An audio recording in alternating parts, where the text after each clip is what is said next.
ازيكم حبايب قلبي؟ عاملين ايه؟ صباحكم فل ونهاركم قشطه. يا رب تكونوا بخير. وحشتوني والله وتوحشوني الفيديو التاني.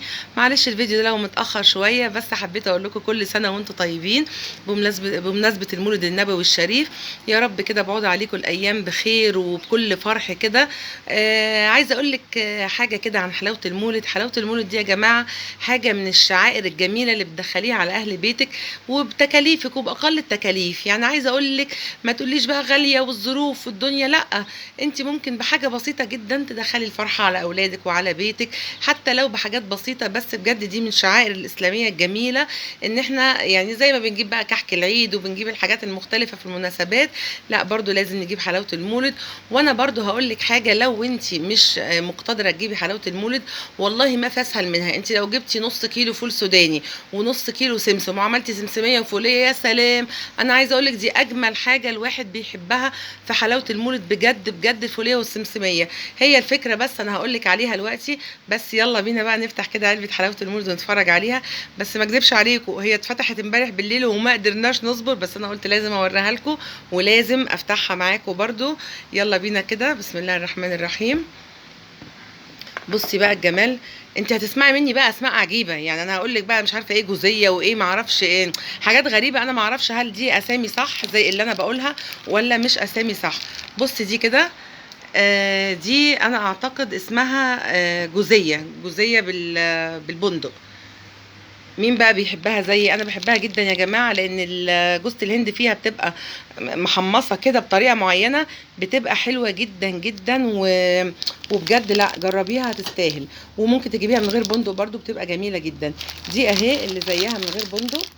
بصي كده، بصي الاشكال بقى بتاعتها.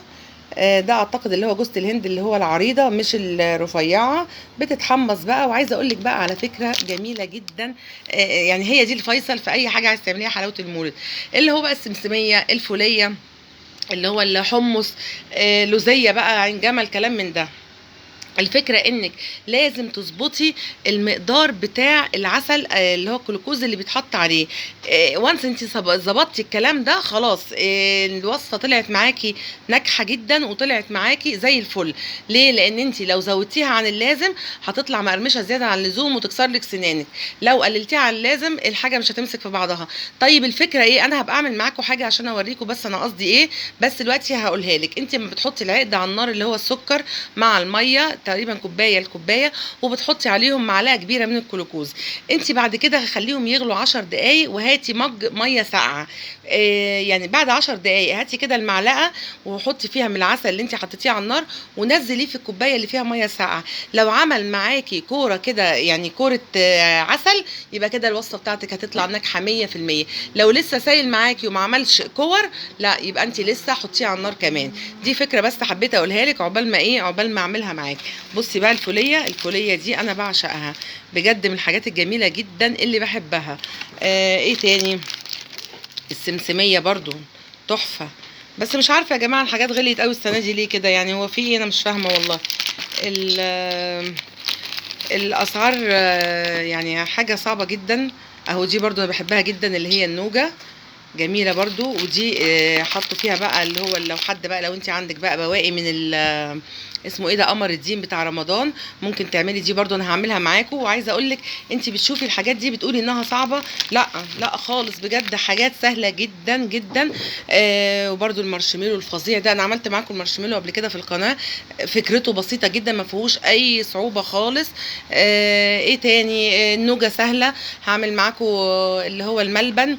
يعني الحاجات يا جماعه افكارها سهله جدا، بس هي طبعا الحاجه اللي بتجيبيها من بره بتبقى اغلى، ولو عملتيها في البيت هتبقى ارخص. جربي بس حتى لو كميه صغيره، يعني نصيحه مني ليكي اما تيجي تجربي اعملي في كميه صغيره. طلعت حلوه تمام، طلعت مش حلوه ما خسرناش حاجه. تمام كده. ده كده فيديو بسيط، حبيت افتح معاكم علبه حلاوه المولد واقول لكم كل سنه وانتم طيبين. لو وصلت لغايه هنا من الفيديو ما تنسيش بقى الشير واللايك والكومنتس المحفز بتاعك.